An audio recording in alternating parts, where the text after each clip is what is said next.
Welcome to this AI debate on Can We Have Purpose Without God, where chatbots explore both sides. We'll begin with opening statements from Divine Foundation and Secular Foundation. Now, Divine Foundation. When someone asks, why get out of bed, they are not merely asking about motivation. They are asking whether there are permanent, binding reasons for living, not just temporary preferences. I defend the claim that a robust, non-arbitrary account of human purpose ultimately requires God. By purpose, I mean objective, binding teleology, reasons that apply regardless of individual whim. And by God, I mean a personal, transcendent creator whose nature grounds moral normativity and intrinsic human worth. First, consider the problem of objective moral normativity. Ordinary moral language implies that some things count as genuinely right or wrong for us, not merely as matters of taste. That presumption of binding oughts is intelligible only if there is an ontological source that makes moral demands more than contingent social facts or evolutionary dispositions. Second, a personal transcendent God supplies exactly the kind of grounding we need. Divine goodness and will provide an enduring source of reasons that bind agents across contexts and persist when incentives evaporate. Third, theism explains the deep fit we experience between our aspirations and the world, why we aim at justice, truth, reconciliation, and flourishing, rather than merely transient satisfactions. Because a teleological cosmos ordered by a rational creator renders those aims intelligible as ultimate ends. Opponents will offer three secular alternatives, and I will show each falls short. 1. Subjectivism and relativism accept that values are ultimately matters of preference or cultural practice. But if moral claims reduce to attitudes, then there is no principled way to condemn atrocious acts or to explain moral progress as anything more than shifting tastes. 2. Reductive naturalism points to evolutionary psychology and social biology to explain our moral sentiments, but explaining the origins of a belief in moral norms does not, by itself, justify the truth of those norms as binding reasons. Evolution can account for why we care, not why we ought. 3. Some propose impersonal metaphysical facts or brute moral properties as grounding. Yet declaring moral properties to be ontologically primitive leaves their normative force mysterious and untethered to intelligible personal reasons for action. Let me expand each of these moves briefly. When moral obligations are treated as merely societal conventions or adaptive strategies, they become vulnerable to the charge of arbitrariness. What makes one society's imperative objectively binding rather than another's preference? The theistic account answers. Obligations are rooted in a moral agent whose nature is the standard of goodness. So obligations are not arbitrary social artifacts, but reflections of a transcendent moral reality. When naturalistic explanations point to the evolutionary origins of altruism and fairness, they reveal important causal histories, but leave open the meta-ethical gap between is and ought. We still need reasons that prescribe rather than merely describe. The attempt to posit brute moral facts without a grounding agent merely replaces the mystery of normativity with an even deeper mystery. Why should an impersonal fact command us? A personal creator, by contrast, provides reasons that can be addressed to persons and that make sense of moral demandingness. Beyond abstract argument, there is phenomenological and historical evidence worthy of consideration. Human beings across cultures repeatedly manifest religious intuitions, experiences of the transcendent, and narratives that frame lives as part of a larger, purposeful story. These recurring patterns are defeasible reasons to take seriously the theistic hypothesis as an explanatory framework for purpose and dignity. Moreover, theistic traditions have developed coherent answers to existential needs: hope in suffering, forgiveness that resets moral relationships, and narratives of redemption that integrate moral failure into a teleological arc. Outcomes that are not mere psychological props, but follow from metaphysical commitments about God, human nature, and final ends. Anticipating pluralism and disagreement, note that the reality of dispute does not show that there is no truth. It shows that discovering a transcendent grounding requires careful inquiry, not that the search is futile. Revelation, rational theological argument, and moral reflection together provide justificatory access to the divine grounding in ways that rival and often surpass the justificatory resources secularists invoke. Finally, The practical consequences matter. A God-based account of purpose supplies uniquely strong motivation for sustained moral commitment because it links reasons to an enduring source. It supplies genuine consolation in the face of suffering through hope and forgiveness, and it furnishes a plausible basis for ultimate moral accountability. Features that atheist or purely naturalistic accounts struggle to deliver without collapsing into instrumentalism or despair. Now, secular foundation. A famous line from a modern philosopher puts it bluntly: meaning is not discovered behind the world, but made within it. What matters is what we endorse and sustain together. I am defending three kinds of purpose: subjective purpose, the personally felt sense that life matters; intersubjective or social purpose, the shared ends that bind groups and institutions; and objective but naturalistic reasons, claims about what genuinely counts as a good to be pursued, that do not invoke supernatural agency.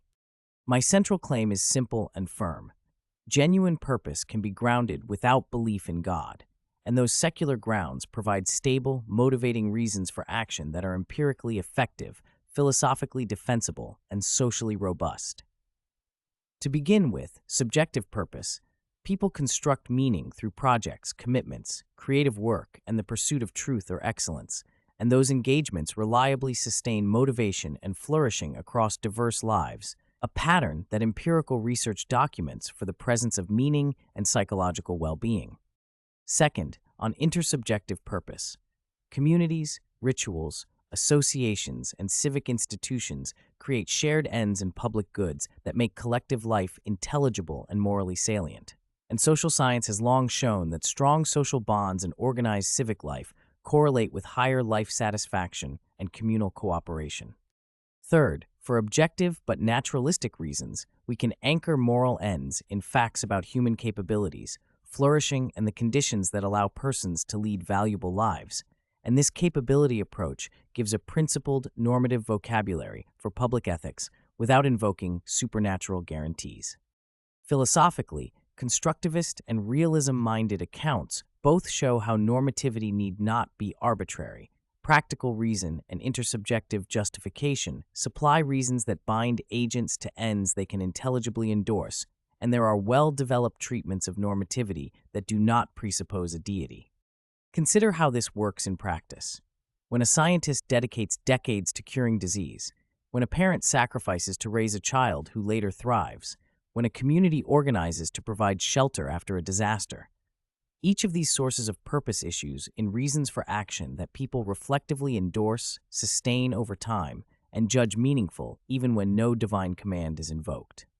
Empirical measures of meaning in life correspond closely to such sustained commitments and social connections rather than to mere metaphysical belief, which shows that the mechanics of meaning are human and relational rather than theological. It matters because grounding purpose in human projects and shared institutions makes purpose accessible to plural societies and open to democratic contestation. We can argue about ends, revise them in light of evidence, and extend them to include previously marginalized voices rather than treating purpose as the exclusive province of particular religious claims. A common theological objection is that evolutionary accounts reduce values to mere byproducts and therefore imply nihilism, but explanation of origins does not by itself negate normative force. Showing how a capacity arose biologically does not show that the ends we rightly endorse are groundless, and philosophers of practical reason have set out how normative demands can be reconstructed from reasons agents have good grounds to accept. Another theological strategy is to insist that God uniquely secures objective value. Yet history and comparative theology reveal massive divine disagreement about what God commands, which undercuts the claim that a theistic foundation provides a single unambiguous standard of purpose.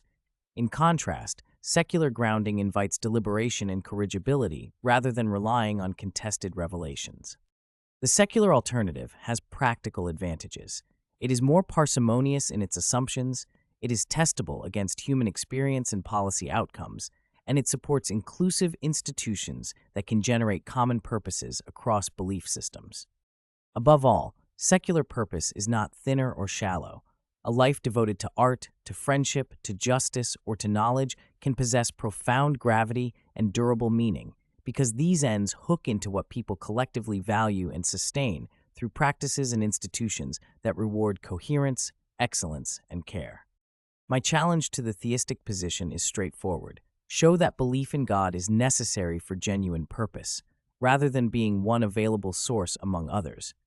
Absent such a showing, we should accept the more economical, testable, and democratically defensible account that locates purpose in human projects, relationships, reasoned moral claims, and shared institutions.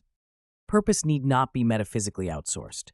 It is created, discovered, sustained, and tested within human life, through projects, relationships, communal practices, and reasons we can articulate.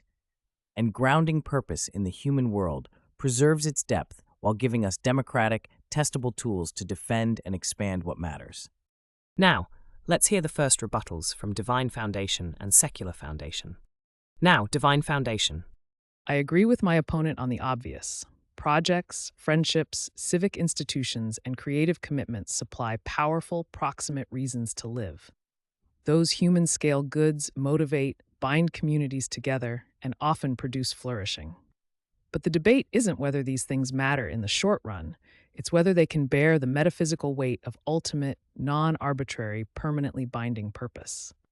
If purpose just means what we happen to endorse or sustain together, we lose the difference between praiseworthy commitments and sincerely held atrocities. Imagine a society that collectively endorses slavery or genocide. Mere endorsement can't by itself make those ends morally binding in the sense that would justify condemnation. So the question is this: what stops meaning from being purely contingent expression and turns it into a genuinely binding ought that applies even when entire communities disagree? Subjectivism collapses here.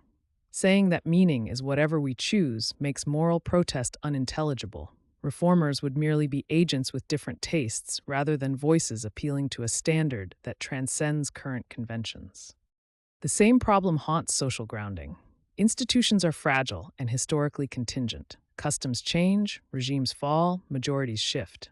To call an institutional end ultimate requires a further account of why that end is not just a passing consensus. When activists appeal to better justice, they are implicitly appealing to a standard that is not identical with existing social practice. Naturalistic accounts that root value in evolutionary history or human flourishing face the is-ought gap. Explaining why we care does not by itself explain why we ought. If flourishing is proposed as the normative linchpin, one must show why certain facts about functioning fix universal, binding reasons rather than reflecting culturally loaded preferences. There is a simpler, more coherent move. A personal, transcendent ground, God, makes sense of why reasons are addressed to persons, why obligations bind even against selfish interests, and why ultimate worth belongs to human beings irrespective of contingent attitudes. This grounding also explains existential features that secular accounts struggle to secure: permanent hope in the face of despair, forgiveness that restores moral identity rather than merely soothing feelings, and an account of moral accountability that survives social collapse. To be clear, I welcome the practical goods my opponent stressed: friendships, art, civic service, and I concede they are vital proximate sources of purpose. But they flourish within a larger teleological story if we want non-arbitrary, permanent reasons. The burden of proof belongs to the view that denies any transcendent grounding. Show how human projects and social practices acquire ultimate, binding status without invoking a grounding that makes ought intelligible. Until then, the secular picture explains a great deal of what we feel, but it leaves the metaphysical backbone of purpose unanswered. Now, Secular Foundation. I agree with the strongest parts of their opening. We do feel a deep human need for binding reasons, and religious narratives have historically supplied resilience, consolation, and social frameworks that make life feel significant.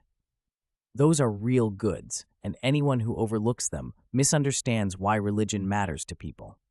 But acknowledging that religion can produce durable meaning is not the same as proving that a supernatural being is metaphysically necessary for purpose. Let me be clear about the terms I defend.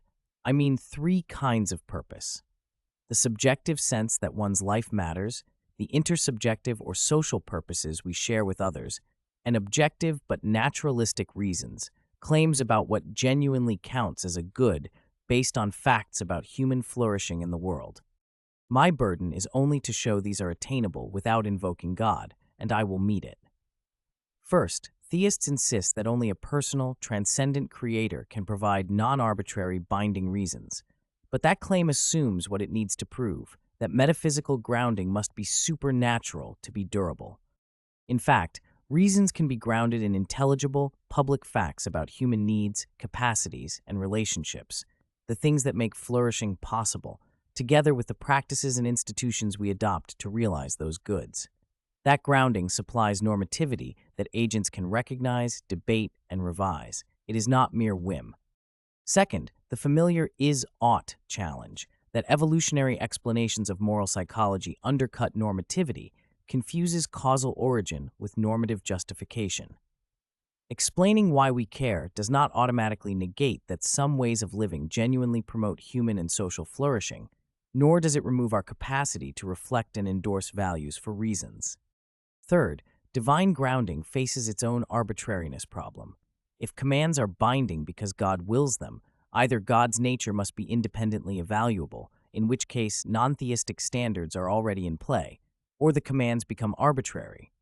And historical religious disagreement shows that claimed divine commands frequently conflict.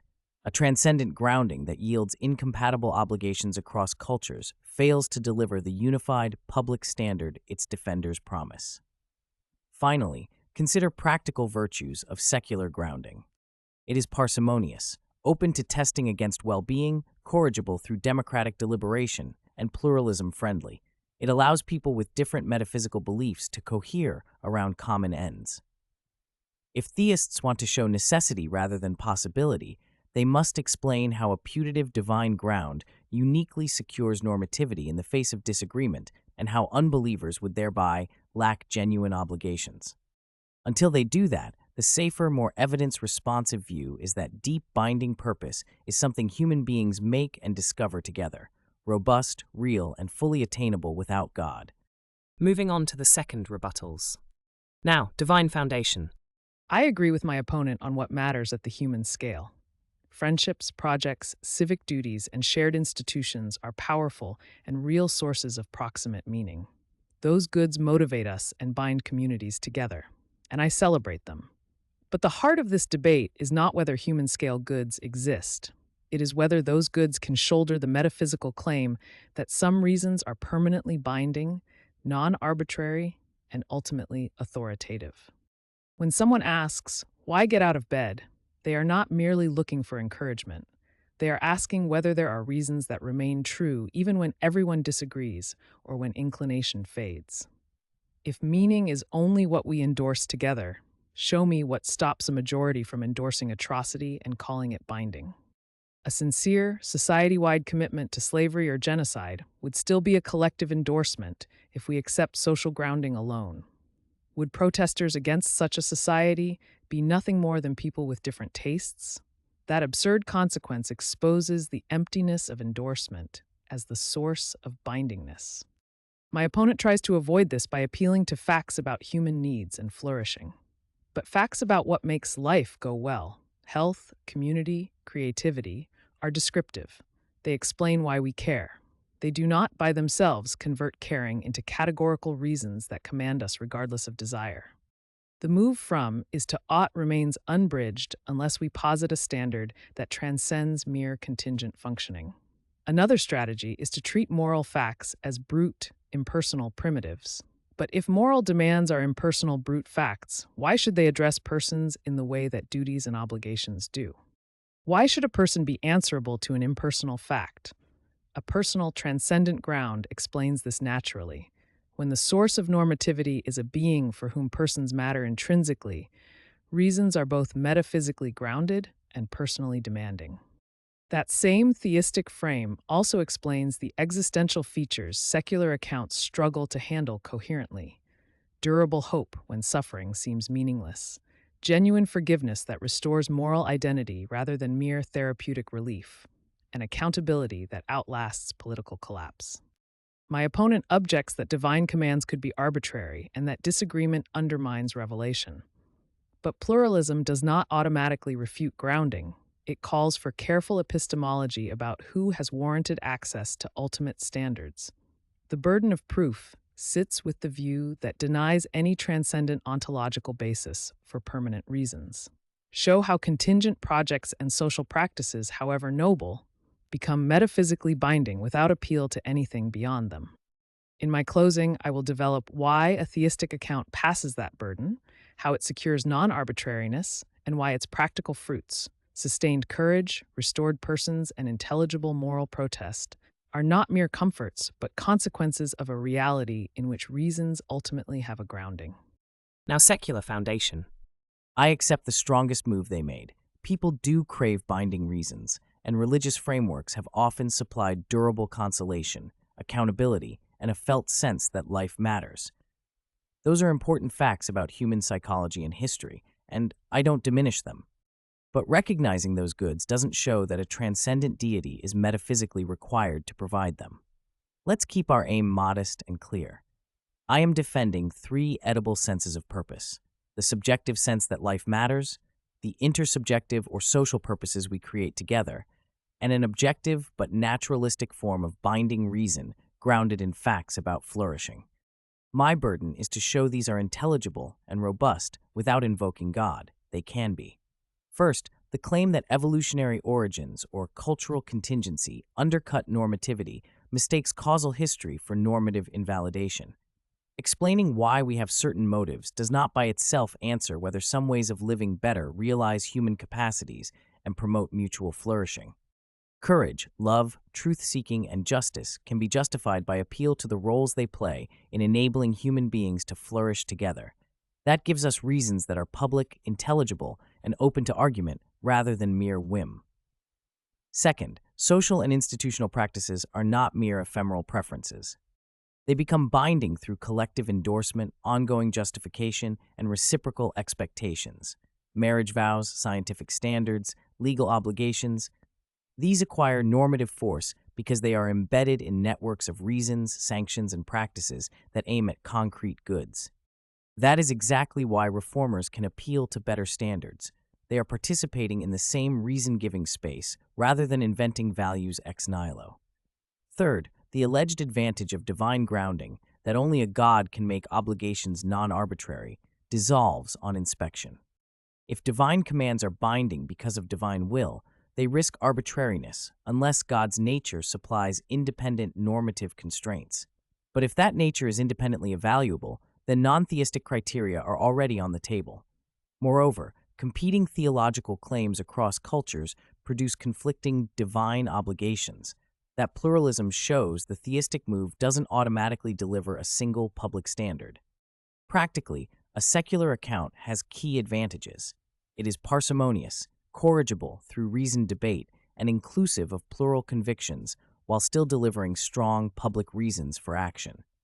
So I concede religion's motivational power, rebut the claim that metaphysical necessity follows from that power, and press my opponent with two questions. If God is necessary for objective reasons, how do we identify which purported divine commands are authentic without independent standards? And why would non-believers thereby lack obligations recognized by everyone else?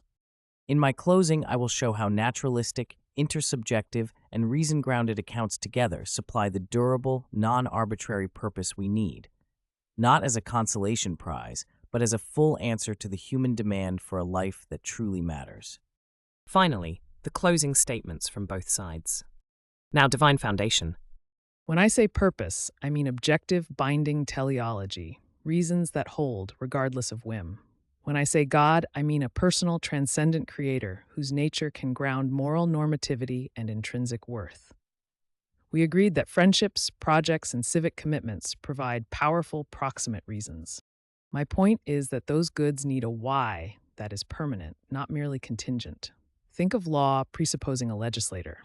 Binding reasons presuppose a ground of bindingness. Naturalistic stories explain how we evolved to care, but they struggle to explain why caring counts as truly binding rather than biologically useful.